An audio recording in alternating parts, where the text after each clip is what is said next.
경인년이 아니다. 사실 아니면 의심된다. 이렇게 있거든요. 그러면 여기에서 이제 볼 수 있는 게 뭐냐면 그 당시에 이제 고려 후기 때는 그 단군이 즉위연도가 요의 즉위년도 50년 후로 온 거야.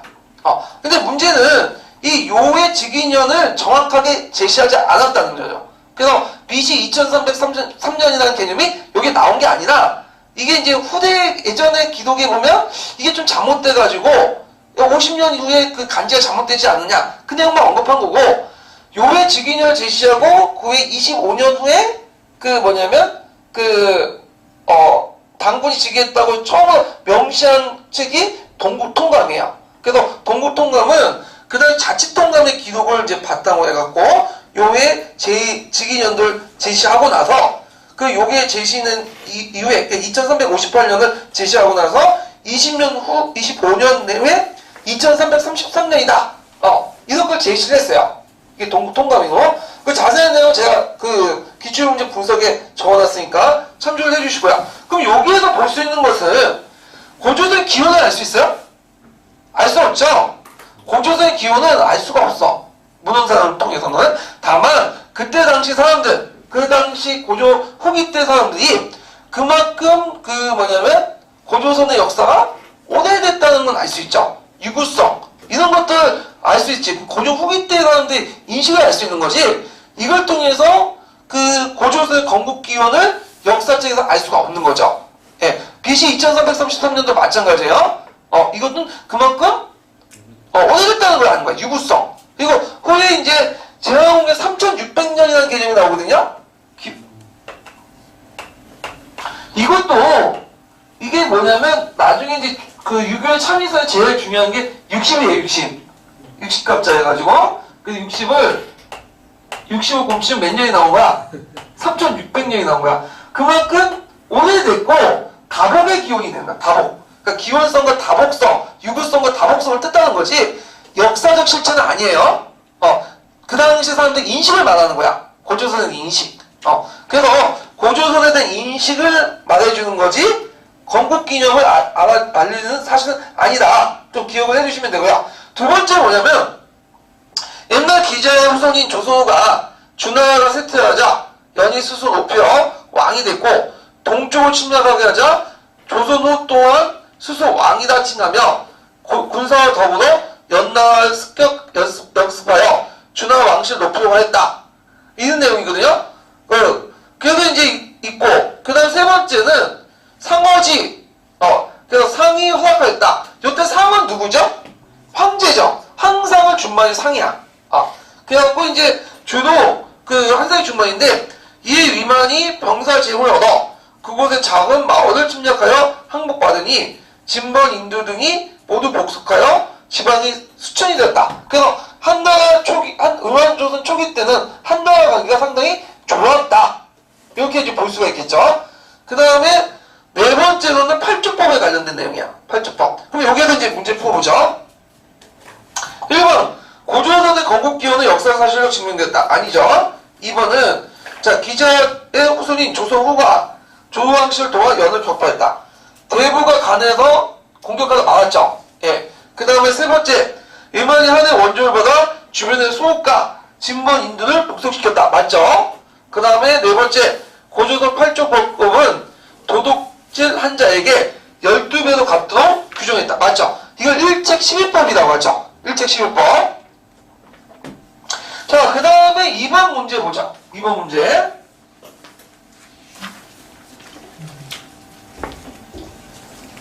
아, 2번 문제 아니에요?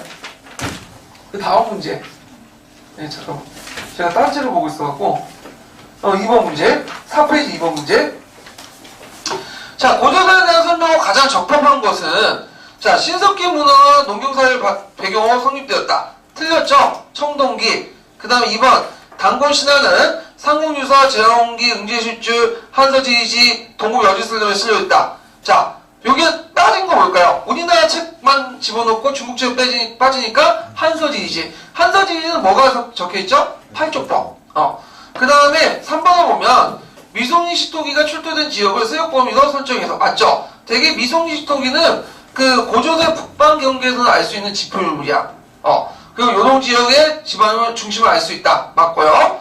그 다음에 부왕, 중왕 같은 강력한 왕이 등장하여 철기 문화를 본격적으로 수입한 것은 언제 때죠? 본격이니까 유망이죠. 그리고 연월 정복할 강대한 영토를 차지했다. 정복하여 연안의 징계가 쳐들어와서 뭐예요? 만번의 경계를 삼아서 땅을 많이 뺏겼죠. 그래서 역사상에서 맞지가 않죠. 그래서 답이 3번이 되겠죠. 예. 자, 그래서 이렇게 있고요. 그 다음에 이제 선생님, 예. 1번 문제 있잖아요. 예. 이게 지금 그 문제가 잘못된 건가요? 아니면 답안이 어떻게 된 거예요? 답안이 왜 잘못됐어요? 아까 선택지 4번을 선생님이 맞다고 하셔가지고 제가 잘못 착각했어. 그 도덕질환 일책심해법은 고구려와 부유에 관련된 내용인데 제가 하다 보니까 잘못 설명한 거야. 예. 요거는 팔족법권에 그런 내용이 없어요. 예. 그래서 그 노예를 된다는 내용이 있거든요. 예. 근데 요거는 고구려와 부유에 관련된 내용인데 제가 하다가 착각해가지고 잘못 설명한 부분이야. 예. 잘 지적하셨네요. 예. 자, 그래서 이제 이렇게 해서 이제 보시면 되고, 그 다음에 그 고조선이 끝났으니까 뒷부분에 그 한사본 보죠. 한사본이 재작년에 문제 나왔죠. 재작년 기출문제 나왔는데 한번 볼게요. 자, 일단 한사본은 뭐죠? 낙랑, 그 다음에 진번, 임둔, 현도죠. 근데 이제 여기에서 좀 볼 게 뭐냐면, 진번하고 임둔이라는 명칭은 예전에도 보여요. 근데 이제 그건 뭐냐면, 그 진번과 임둔이 또 지리적 위치가 좀 왔다 갔다 하거든요? 왜냐면 고대시대 때는, 상고시대 때는 그 지역명을 뭘로 땄냐면, 그 지역에 살고 있는 족속명을 땄어. 그러니까 족속이 이동할 때마다 뭐냐면, 지역이 이동하는 경우도 있었어요. 그래서 진번과 임둔은 그 진번과 인둔 족속이 살기 때문에 그 지역명을 딴 거고, 현도군하고 좀 기억할 게, 현도군은 이제 그 오늘날 개마고원이나 국내성 부근에 있는 지역인데, 이 지역이 누구하고 관련되냐면 고구려와 관련돼 있어. 그래서 그 기록에 보면 현도군 밑에 고구려 현이 있다고 했어요. 물론 이제 이때 고구려 현은 고주몽이 들어오기 이전에 원고조를 뜻하는 거죠. 그래서 이 세력들이 점점 현도군과 싸우면서 이제 현도군이 거기에 멋있으니까 그 북쪽 지역으로, 만주 지역으로 이동을 했죠. 예. 그 다음에 이제 그 낙랑군인데, 낙랑군은 이제 어디 있냐면, 대동강 부근에 있다는 게 정설이에요. 근데 낙랑군이 점점 커지면서 항해도일 때 뭘 설치했죠? 대방군을 설치했죠. 그래서 낙랑, 대방 이렇게 분리돼 나갔다.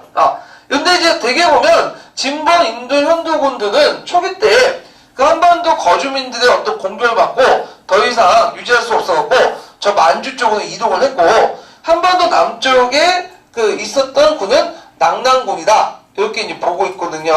그렇게 이제 보시면 되고요. 그 다음에 한해 군의 위치 문제에 대해서 그 당시 이제 민족주의자 북한학계, 그 다음에 그 남한학계에서 좀 논쟁이 있어. 그래서 보통 이제 민족주의자나 북한학 쪽은 어디나 한반도 안에 없었다. 어디 있었죠? 만주 지역에 있었던 거다. 그리고 그 북한학계에서는 뭐라고 보냐면, 낙랑군하고 동일시역이죠. 체린이 세웠던. 그래갖고, 낙랑군은 중국계 왕조가 아니라 낙랑국이 돼서 그 옥조의 한 부족 국가다. 뭐 이런 식의 설명이 있어. 근데 그건 무시해버리고, 되게 이제 남한학계의 공통적인 학설은, 대개학설은 어디다? 한반도 남쪽에 있다. 그래서 교과서에도 되게 제남선에 입각해서 설명을 하고 있어요. 예. 자, 그러면 한사군의 성격을 이제 볼게요. 한사군의 성격. 자, 이게 한사군 성격을 보면 중국과 관계를 맺고 있는 토착세력이나 중국계 유의민들이 자치를 획득하고 독립국으로 발전했고 무역을 위한 조개지 역할을 했다. 그래서 이제 교과서에 보면 그 조개지 내용이 나오거든요. 그러니까 기점 역할을 했다는 거야. 그래서 이런 내용도 좀 보시면 되는데, 조개지라는 개념은 독립국 발전과 두 가지 있는데, 조개지라는 개념이 있는데, 독립국은 하나의 영역을 지배하고 통치하는 기관인데, 조개지는 좀 경우가 다르죠. 뭐예요? 무역의 거점 역할만 하는 거야. 무역을 위한. 그러니까 좀 약간 축소된 의미예요. 그렇지만 공통적으로는 이 그 조개지들 뭐 독립국이든 한나라의 문화를 받아들이는 통로 역할을 했던 건 부인할 수 없죠. 그래서 우리나라 고대 국가를 발전시키는데 상당히 이바지한 거야. 이 낙랑의 위치가 한사군의 그 성격이. 그래서 이제 그때 이제 그들의 한사군의 통치 방식이 뭐냐면 형식적으로는 군현 조직에 이렇게 만들었지만 실제로 군장 국가의 자체를 인정했고 그 토착성을 인정해줬다. 그래서 당근과 채찍을 통해서 통치를 했다. 이게 이제 주요 관점이에요. 예. 그래서 정책을 보면 두 가지 양면성이 있어요. 하나는 한사군이 그 주변에 있었던 여러 군장 국가들의 성장을 막으려고 하는 측면도 있죠. 근데 또 한편은 한사군과 대립하는 과정에서 이게 이제 조직적인 어떤 정치 조직이 형성되면서 또 고대 국가를 발전시키는 것이다. 양면성이 있어요.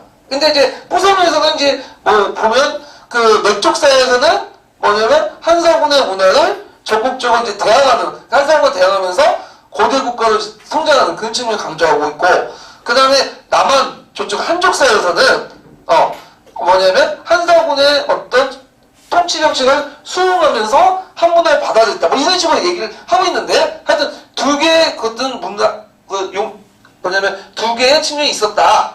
그래서 이제 삼한사에는 수용과 정으로, 그 다음에 고구려는 저항으로 이렇게 이제 한사군과 대립 투쟁을 했지만 공통적으로 이것의 한사군의 존재가 고대 국가 형성에 큰 이바지한 건 마찬가지다. 이거 좀 기억을 해두시면 되고요. 자, 한사군이 통치를 할 때 그냥 무조건 채찍만 갈군 게 아니죠. 뭐죠? 당근도 줬어. 그래서 자기 말을 잘 듣는 사람들에게는 의책을 내려줘서 한사군과 교류를 할 수 있는 일종의 허가증을 준 거죠.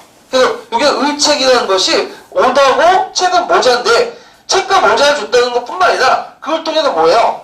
한사군과 교류를 할 수 있는 뭐냐면 교육권을 준 거야. 교육권을. 그래서 이제 그걸 볼 수 있는 사화가 어디에 잘 나와 있냐면 염사치 사화에 나와 있어요. 염사치 사화.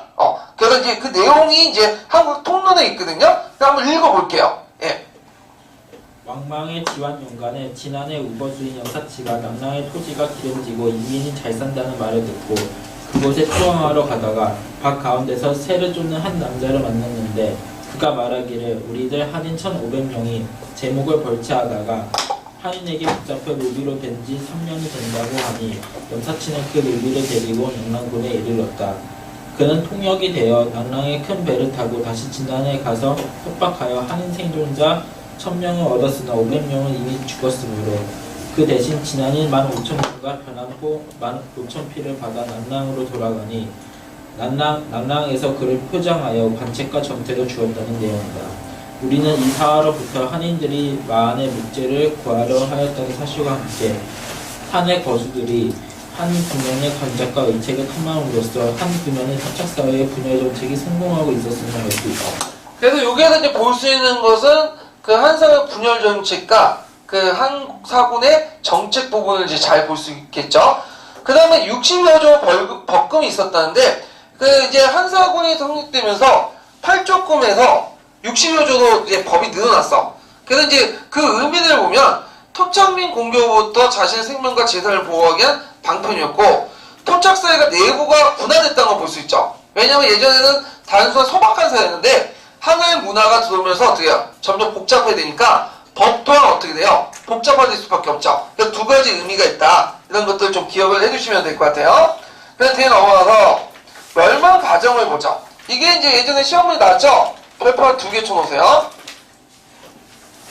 자, 멸망 과정을 보면 일단 앞에 이제 진방, 인도, 현도군은 차례 폐지해서 이동을 했고 낙랑 대방이 좀 남아있다가 고구려 미청왕 때 이게 정확하게 313년이죠. 멸망했죠. 그래서 이 미청왕이 이제 멸망하기 전에 어디를 공격했냐면 서안평을 공격했어. 이 서안평은 동청왕 때도 이제 공격하고 있는데 서안평의 위치가 어디냐? 자, 여기가 낙랑이죠. 그리고 밑에가 이제 항해도 일대가 대방이고, 그리고 서안평은 압록강 여기 하류 부분에 있는 게 서안평이에요. 네, 서안평. 그래서 이제 보통 그 낙랑과 대방이 떨어져 있잖아요, 중국하고. 그래서 그 중국하고 연결할 수 있는 통로가 해로거든요. 근데 그 당시 해로는 직선항로가 아니라 연안항로였어요. 그때 연안에 따라 배를 타고 쭉 가서 기항지가 있어야 될 거 아니에요. 중간에 들려서 물이 나는 식량 같은 거 공급할 수 있는. 그게 뭐냐면 서안평이야. 그러니까 이 서안평하고 중국하고 낭랑이 서로 연결되어 있는 지점이에요. 그러면 이 낭랑하고 중국 간의 관계를 끊으려면 어디를 공격해야 돼요? 서안평을 공격해야 돼. 그러니까 동청왕의 공격도 안 되고 그 다음 미청왕이 공격해서 그걸 점령하고 나서 완전히 중국 간의 관계를 끊고 낭랑 대방을 공격해서 멸망을 시킨 거죠. 예, 순서가 그런 거예요. 예, 그래서 서안평의 공격의 의미 좀 기억을 해주세요. 중국과 낭랑세의 관계를 끊는 거야. 이게. 자, 하여튼 역사적 의미와 영향을 보면 이게 이제 시험 문제 나왔는데 정치적으로 보면요. 우리나라의 영토에서 중국 세력을 완전히 축출해서 민족 발전에 기반을 마련했다. 이게 금성출판사에 나와요. 금성출판사. 예. 그리고 이제 고구려와 백제의 완충지대에 사라져서 전면적으로 도입했다. 예. 그래서 이제 있는데, 첫 번째 그 우리나라 영토에서 중국 세력이 완전하게 축출하여 민족적 발전에 기반을 마련한 건 의미고요. 그 밑에 고구려 백제 완충지대 사라져서 전면적으로 도입된 것은 영향이야. 이건 뒤에 있는 거죠. 근데 예전에는 고구려 백제 충돌할 필요가 없었죠. 중간에 누가 있기 때문에 낭랑이. 근데 이제 낭랑이 없어지면서 충돌하게 되는데 그 대표적인 게 이제 대방 고지를 둘러싸고. 대방 고지는 뭐예요? 대방이 옛 땅이란 뜻이거든요. 항해도 지역이야. 그걸 둘러싸고 그 당시 근초공항과 고국 양안 고국 원항. 네, 고국 원항이 충돌하게 되죠. 그래서 고국 원항이 평양성에서 죽게 되죠. 날아오는 화살에 맞아서 죽었다. 이 개성 국서에 있는 내용이거든요. 유시에 맞아서 죽었다. 근데 평양성에 대해서도 의견이 많아. 지금의 평양이라고 보지는 않고요. 보통 남평양이나 항해도 언어 부근을 보고 있거든요. 왜냐면 고대 시대 때의 평양이라는 의미는 지금의 평양이라는 지명이 아니에요. 중요한 요충지나 수도가 평양이었어 그냥. 일반 명사의 의미야. 그래서 평양의 의미가 좀 다양하다. 그래서 좀 보시면 되는데 이거 나중에 얘기할게요. 자, 하여튼 그렇게 있고 경제적으로 보면 원래 이제 그 중국의 문화를 받아들이는 역할을 누가 했죠? 낭랑이 했죠. 근데 이게 통로가 없어진 거야. 그러면 그 역할을 또 누가 해야겠죠? 누가 했죠? 백제가 한 거야. 그래서 이제 왜냐면 낭랑에서 대방이 망할 때 많은 한인들이 어디로 건너왔어요? 백제에 건너왔잖아. 그래서 일종의 네트워크 망이 형성됐거든요. 그래서 예전에는 주로 이제 그 한나라, 낭랑, 중국, 낭랑, 이게 한반도, 일본 이렇게 연결된 통로였는데 이제는 그 통로가 없어지고 중국, 그 다음에 백제, 가야, 외. 그러면 서로 경제적으로 연결돼 있죠. 백제, 가야, 외가 한편이 되는 거죠. 그러면 그 반대는 고구려 포위가 되니까 고구려는 신라 연결되죠. 그래서 4세기 후반 때는 고구려, 신라, 그 다음에 그 백제, 외, 가야 이렇게 한편이 돼가지고 서로 대립구도가 형성된 거죠.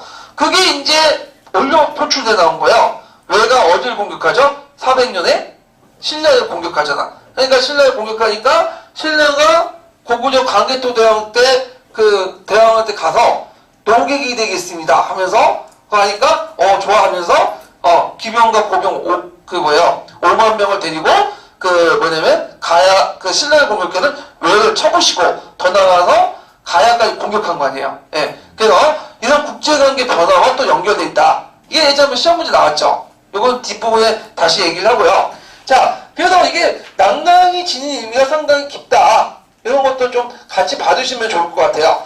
그리고 이 낭랑과 관련돼가지고 지도서에 나와 있거든요. 네, 지도서 몇 페이지 펴보시면요.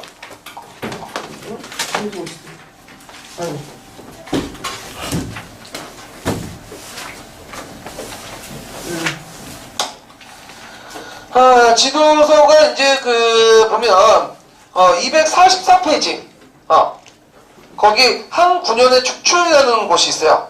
한군의 축출. 그래서 요거는 이제 뭐냐면 한 부제가 사본을 설치하고 나서 그 후에 이제 낭랑의 변화 같은 것들 이런 것들이 쭉 있는데 한번 낭랑의 역사를 한번 정리할 필요가 있으니까 한번 읽고 넘어갈게요. 한 무제는 고조선 지역에 사군을 설치하고 해수, 혈령, 장사 등을 파견하여 토착 세력의 성장을 억제하는 한편 토건, 철, 목재 등을 착취해 왔다. 이에 고조선인들은 그들을 축출하기 위한 저항을 계속하여 마침내 9년은 축출되고 말았다. 즉 BC 82년에 진범군은 낙랑군에 임금군은 현도에 병합되었다. BC 75년에는 현도군의 치소를 통구에서 만주의 흥경으로 옮기게 되었고 그 자리에 고구려가 성장하게 되었다. 이에 낙랑군은 진범 땅에는 남부 도의, 임금 땅에는 동부 도의를 각각 두었다. 그 후 전한 신 후한으로 바뀌는 혼란기를 계기로 낙랑의 토착 왕조가 반란을 일으켜 낙랑태수 유원을 죽이고 후한에 대항하였다. 이를 계기로 기원 후 30년 동부 도의를 철폐하고 토착인 거수를 현위로 임명하여 자치에 맡겼다. 이러한 변동 과정에서 옥저 동해가 자립하게 되었으며 고구려의 세력도 강성하기 시작하여 현도군의 치소는 세조왕 때 다시 무순으로 쫓겨났다. 3세기 초의 후한 때를 전후하여 한반도 남쪽에 진이 흥기하여 많은 조선인이 남하하자 요동지방에서 세력을 펴고 있던 공통강은 지배체제를 강화하기 위하여 진번 옆방에 대왕군을 설치하였다. 그러나 고구려의 공격에 견디지 못하여 2000원대 낙랑군과 대방군은 쫓겨나 한 9년은 소멸되고 말았다. 예, 그래서 이제 낙랑군의 역사 좀 기억을 해주시면 되고요. 그 관련된 기출 문제를 좀 풀어볼게요. 자, 거기 12페이지 펴보세요. 12페이지. 12페이지 15번 문제 볼까요? 자, 거기 15번 문제는 뭐에 관련된 내용? 개도한 국서의 내용이에요. 삼국사기에 적혀있는. 그 개도한 국서는 예전에도 시험 문제 나왔죠? 네, 예전에. 그래갖고 이제, 이게 잠깐 14번 문제를 참 착각했어요. 그래서 15페이지에 있는 내용은 이제 그게 뭐냐면 삼국사기에 나온 내용인데, 그 미초왕이 313년에 낙랑을 공격해서 남녀포로 2000명을 잡았다. 이런 내용도 있어요. 그래서 이제 낙랑군 멸망사실인지 알 수 있는데, 그러면 여기에 역사적 의의를 쓰시오. 이렇게 쓰면 뭘 써야 되겠어요?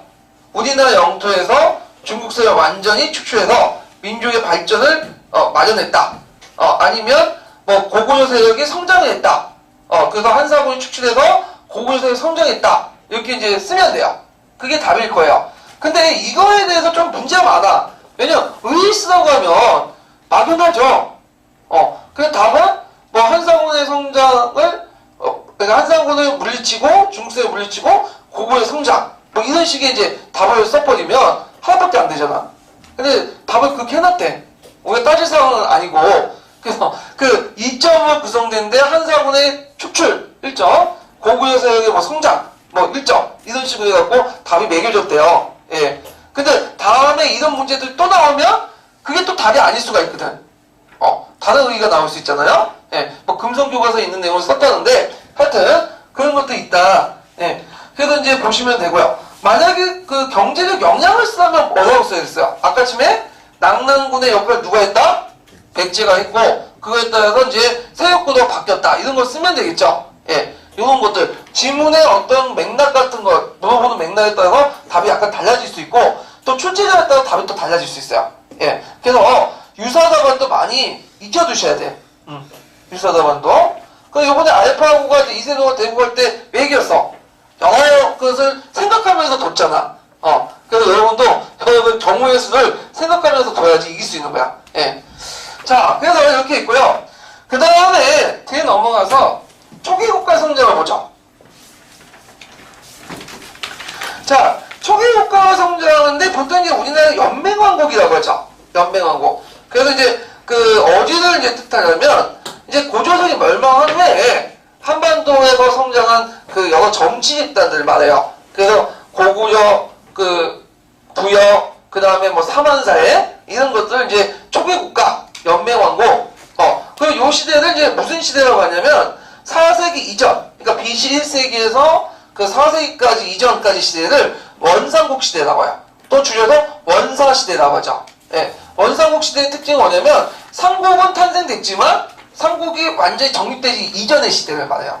그래서 이제 보통 이제 여기까지는 선사시대로 보고 있거든요. 근데 이제 아까 선사시대 개념 자체가 이제 왔다 갔다 하니까 건너뛰고 자, 그러면 이제 그 연맹왕국의 형성 배경을 보면요. 이게 결정적인 계기가 됐던 게 철기 수입이야. 철기가 이제 들어오면서 개나 소나 모든 부족들이 철기 갖고 있죠. 그러니까 이제 예전처럼 청동기를 통해서 영향을 행사할 수 없어. 많은 부족들이 영향을 행사할 수 없으니까 이제는 서로 간의 싸움이 더 빈번해지는 거야. 그러니까 이제 안 되겠다. 한 개 부족 가지고는 살아남기 힘드니까 두세 개 부족들 연맹을 하죠. 그리고 왕을 모시고 그런 것도 있고, 그 다음에 또 이제 농경을 하다 보면 저수지나 이런 것들이 필요하죠. 그 다음에 많은 노동력이 필요하죠. 그러다 보니까 이제 왕의 존재가 필요한 거죠. 그러면서 여러 부족들이 왕을 상징적으로 내세우면서 형성된 왕국이 연맹왕국이다. 이렇게 보시면 돼요. 예. 자, 그래서 이제 정치 구조를 보면 왕은 존재를 해요. 근데 왕의 역할이 뭘까요? 약해. 그래가지고 나머지는 실제 군장 세력들이 계속 잔존돼 있고 유력한 부족장들이 계속 존재하고 있었다. 그렇지만 중앙 집권가 되면서 왕의 권한이 커지면서 이제 부족장 세력들이 약해지면서 그들이 뭐가 되는 거야? 관료들로 변화가 되죠. 이런 것들. 그래서 보통 나라가 이제 출발할 때는 부족국가, 연맹왕국, 중앙집권국가 이렇게 넘어가요. 그런데 이제 대개 보면 그 연맹왕국 단계나 부족국가 끝나는데 중앙집권국가로 넘어간 나라가 백제신라 가야죠. 백제신라 고구려죠. 예. 그래서 세 개 국가가 있고 연맹왕국이 끝난 것은 이제 고조선, 부여, 그 다음에 그 고조선, 부여, 그 다음 갑자기 생각 안 난다. 고조선, 부여, 가야.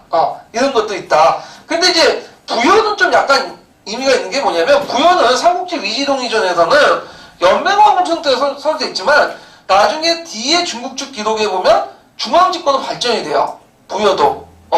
그래갖고 이게 예매한데 근데 되게 보면 이제 교과서에서 부여 딱 언급된 부분이 어디예요? 삼국지 위지동이전 부분이고 사출도 뭐 얘기하니까 연맹왕국만 얘기하고 있거든요. 그러니까 연맹왕국만 이제 기억을 해주세요. 그렇지만 뒤에 그 뭐냐면 기록에서는 상대 왕권이 강한 모습도 보이고 있다. 그래서 이런 것도 좀 파악을 해두시면 될 것 같아요. 그래서 이제 거기 보면 지도에 보면 각각의 위치가 있죠. 한반도 위치. 네, 이제 각국의 이제 위치가 있는데 그 위치를 좀 정확하게 기억을 해둘 필요가 있어요. 그래서 어디에 어떤 나라가 있고 이런 것도 이제 중요한데 자 여기 보면 이제 그 먼저 보죠. 아이고 제가 또 스케치 지도를 또 그려야 되겠네. 네. 이렇게 딱 그리고 많이 그리니까 이제 또 간략화 되더라고요. 네. 자 여기 이쪽 그 압록강 중상류 지역에 있었던 나라가 어떤 나라죠? 고구려죠. 초기 고구려죠. 예. 그 다음에 이제 고구려 북쪽에 저쪽 성화강 유역에 있었던 나라가 부여예요. 부여. 예. 그 다음에 여기 이제 뭐냐면 그 오늘 한경북도 지역 있죠. 이게 무슨 나라죠? 옥정. 그 다음에 그 강원도 부근에 있는 나라가 동해. 자, 그 다음에 그 요쪽 한반도 남쪽 지역을 사만이라고 하죠. 그래서 사만도 이제 불려면 요쪽 전라도나 경기도 있다가 만. 그 다음에 경상남도 쪽으로 있는 나라가 진안. 경주 쪽은 이게 변안. 그 다음에 요쪽이 진안. 이렇게 이제 구분이 된다는 거죠. 예. 그래서 이제 있고 보통 이제 사만은 같이 묶어요. 연맹왕국으로. 그리고 사만의 제일 높은 사람이 누구다? 진왕이다. 진왕. 그리고 진왕은 목직을 수장 이렇게 보고 있거든요. 그래서 연맹왕국을 보고 있고요. 자, 그래서 이제 먼저 살펴본 나라가 이제 어떤 나라냐면 부여를 보죠. 부여. 자, 부여는 송화강 유역에 있는 나라예요. 그래서 이제 되게 그 BC 4세기 때 만들어지지 않았나 이렇게 이제 보고 있는데, 자, 이 부여라는 명칭에서 볼 듯이 그 부여에서 이제 부여는 이제 벌자의 의미가 이제 번영됐다고 이제 보고 있거든요. 보통 이제 고대에서 벌자의 의미가 들어가면 서나벌 이런 벌자가 들어가면 평야에 위치한 나라야. 상당히 평야의 중간에 있고, 부여는 기록상에 보면 세 개가 나와. 북부여, 해무스가 세운, 그 다음 동부여, 해부가 세운, 그 다음 졸분부여가 있죠. 그리고 외에도 여러 부여도 있을 거예요. 그래서 이 부여 세력들은 후에 계속 남하에 들어오거든요. 그래서 이 부여들이 세워놓은 백제, 고구려 계통 다 부여들이 계통이 세운 거죠. 그래서 그 고대 시대 때는 이 부여라는 나라가 고대 국가의 노마 같은 역할이야. 문화의 보급지야. 정치적인 보급지고. 그래서 우리는 지금 그 정통성을 어디에서 찾아? 고조선에서 찾죠. 근데 예전에는 부여에서 찾았어. 자기가 얼마나 부여의 건국과 부여세력과 연결된가. 정통성을 거기서 찾았다. 부여 정통성이 더 강했다는 거. 고조선의 정통성보다. 예. 이건 나중에 좀 더 얘기를 하고요. 그래서 후대 이제 부여시, 해시, 고시 다 부여 계통의 나라였다. 그 계통이었다. 좀 기억을 해주시면 돼요. 자, 부여의 위치는 만주, 송화강 유역의 평야지대예요. 그 명칭에서 벌자에서 이제 볼 수 있듯이. 그래서 부여와 관련된 기록은 어디에 있냐? 삼국지 위지 동의전에 있어요. 그래서 삼국지 위지 동의전에 부여에 관련된 기록이 있고, 보통 삼국지 위지 동의전에 부여뿐만 아니라 BC 1세기 4세기까지의 초기국가 모습도 잘 기록해 놓았거든요. 그 학자들은 그 삼국사기 기록보다는 요게 더 신뢰 있다고 믿어요. 왜냐면 삼국사기는 후대에 만든 기록이고, 삼국지 위지 동의전은 뭐야? 그 당시에 만들어진 1차 사료잖아요. 그러면 왜 그 중국 사람들이 우리나라의 기록을 해줬냐? 그건 두 가지 이유가 있죠. 하나는 우리나라 교육을 하기 위해서. 그리고 두 번째는 이런 나라가 성장하면 이제 자기 중국 세계가 충돌하잖아요. 그러면 저걸 제대로 알아야 될 거 아니야. 그런 측면에서 이 기록을 해준 거야. 자, 하여튼 이래서 이제 그 내용들 이제 사용 부분을 좀 각자 읽어보시고, 자, 정치 부분의 특징을 볼게요. 자, 정치는 왕권이 미약했다. 그래서 이제 있고, 가들이 왕이 추대했고, 이때 가라는 것은 뭐냐면 부족장이라는 뜻이야. 그래서 고대시대 때 이 가라는 것이 칸에서 나왔죠. 칸의 음자인데 가, 한, 만. 그러니까 가, 한, 간. 가나, 한이나, 간이나 이런 특징은 뭐래요? 부족장이라는 뜻이에요. 그래서 이제 보통 제가이라는 말 있죠. 제가이의 뜻이 뭐야? 여러 제자에다가 가짜 여러 제가들이 모여서 만든 그 회의 그런 뜻이죠. 그래서 이제 가는 부족장의 의미고, 이런 가들이 왕을 추대했고요. 그리고 그 왕은 원칙상 세습이 원칙이야. 적자 원칙이지만 실질적으로 제가하에 어떤 그 추대를 받아서 즉위를 했고, 왕이 만약에 이제 정치를 못하거나 폭력이 들거나 하면 제가들이 왕을 죽였다고 그래요. 그래서 이런 내용들 좀 기억을 해두시면 돼요. 그래서 이제 형식상 왕은 존재하지만 실질적으로는 각 지역은 부족장이 통치하는 시스템이었다. 이걸 이제 무슨 시스템이냐면 누춘적 지배 시스템이라고 하죠. 그래서 그 왕이 직접 통치하는 게 아니라 그 가드대 간접 통치를 했다. 이 부분은 나중에 사회나 할 때 다시 좀 얘기를 할게요. 그래서 이걸 잘 볼 수 있는 게 사출도라는 건데, 사출도라는 것은 어떤 거냐? 여러 가지가 있어요. 하나는 중앙을 기준으로 해가지고 그 각각의 4개 부족들에 의해서 통치하는 걸 사출도라고 하거나, 아니면 출도라는 것이 길은 나 있는 모습이잖아요. 그래서 중앙을 중심으로 해서 길이 각각이 나 있고 교통의 요충지를 4개 부족이 뭐 장악을 했다. 이렇게 하죠. 하여튼 5개 부족의 연맹 왕국 체제를 이제 뜻한다. 그만큼 왕권이 약했고 지방세력이 강했다. 이런 것들을 볼 수가 있겠죠. 자, 그 다음에 외교적으로는 중국과 친선 관계를 유지했어요. 그래갖고 이제 고구려 선비주의 견제하에서 있기 때문에 부여에 대한 기록이 상당히 친선, 좋아, 우호적이야. 그러니까 중국과 상당히 친선 관계였다. 근데 반대로 그 고구려에 대한 기록은 상당히 부정적이에요. 그러니까 고구려 중국 간의 관계가 상당히 나빴다고 이제 볼 수가 있겠죠. 자, 사회 문화적으로 보면 순장이 있고, 그 다음 후장은 뭐냐면 후하게 제사를 지내는 거야. 그 순장과 훈장은 연결돼요. 그래갖고 이제 이렇게 이제 뭐냐면 서로 연결인데, 순장을 하면서 그 예전에 후하게 제사를 지냈고, 후하게 제사를 지냈는데 그때 같이 썼던 물건도 같이 매장하죠. 그런 것들 이제 있고요. 그 다음에 이제 여기 보면 여기 있고, 그냥 우제전법이라 해가지고 소를 죽여서 그 굽으로 기둥을 보는 정복이 있고, 그 다음에 은나와 달력을 사용했고, 그 다음에 형사치수제가 있어요. 형사치수제. 자, 형사치수제의 목적은 뭐냐? 자, 이거는 공동체 성격의 어떤 확인이다. 이렇게 볼 수 있거든요. 형사 치수제. 예, 공동체 성격의 확인.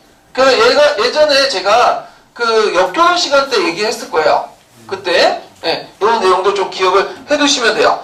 그래서 이제 형사 치수제는 싸움 도중에 사람 죽을 때 누가 거두는 거야? 동생이 거두어서 들려주는 거죠. 그래서 전사가 나가서 열심히 싸워도 죽을 각오하고 싸울 수 있는 기반을 마련했고, 그러지 않을 경우에는 이 사람들 처자식들은 어떻게 해요? 굶어 죽잖아. 그래서 형제가 그걸 서로 책임해 준다. 이런 것들이 있어요. 그 여성 노동력학번 지우세요. 이건 좀 다른 의미예요. 예, 그것은 이제 서옥제라든지 민면의제 그런 의미고요. 예, 지우시고. 자, 그 다음에 형사치수제는 부여만 있는 게 아니죠. 어디에도 있죠? 고구려도 있죠. 그래서 부여하고 고구려하고 서로 이렇게 비슷한 게 많아요. 왜냐면 고구려 지배 집단이 부여의 지배 집단이 고구려 같기 때문에 그런 거죠. 예. 자, 그 다음에 법률적으로 제가 아까 실수했던 일제 12법. 그리고 고구려에도 일제 12법 있죠? 그래서 한 경우 치면 12배로 보상해주는 그런 게 있고, 지배계획을 강력한 사회질서 유지와 국가 통제 질서가 있다. 그래서 제천 행사로서 뭐가 있었죠? 영고가 있죠. 영고. 자, 고대시대 때 제천 행사는 하늘의 제사를 지낸다는 의미뿐만 아니라 사회 통합의 의미도 있어. 그리고 지배층의 권위도 가시할 목적도 있다. 이건 어느 대회나 마찬가지다. 좀 기억을 해두시면 되고. 자, 그 다음에 이제 요 내용들 보면 되고요. 그러면 부여가, 이거는 이제 부여의 초기 모습이고요. 부여의 초기 모습이고, 부여의 후기 모습은 또 달라. 삼국지 의지 동의조 외에 그 후에 이제 역대 사서에 보면, 아까 이제 연맹왕국에서 무슨 체제로 넘어갔다고 했죠? 부여도 중앙집권체제 넘어가요. 부여는 허허 별편에 중앙이 있는 국가이기 때문에 사방을 뻗어나갈 수 있지만, 동시에 또 사방으로부터 공격을 받아. 그 후에 이제 고구려나, 그 다음에 어떤 선비조로부터 또 중국세로부터 공격을 받거든요? 그때부터 이제 나라가 분열되고 그런 형상들이 많아요. 그게 이제 예전에 시험 문제 나왔는데, 그럼 부여와 관련된 내용을 한번 기출 근거표에서 찾아서 볼게요. 자, 1024페이지 펴보세요.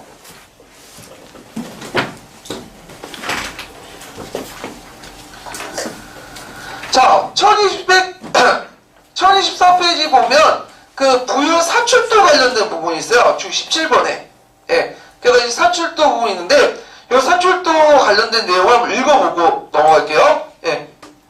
부여는 왕도를 중심으로 주변 지역을 크게 4개의 지역 단위로 나누어 지배했는데, 각 지역에 대한 통제권은 마가, 우가, 부가, 저가 등 각기 수천 호의 대부족 집단을 다스리는 부족장에게 주어졌던 것으로 보인다. 마가, 우가 등 대부족 집단의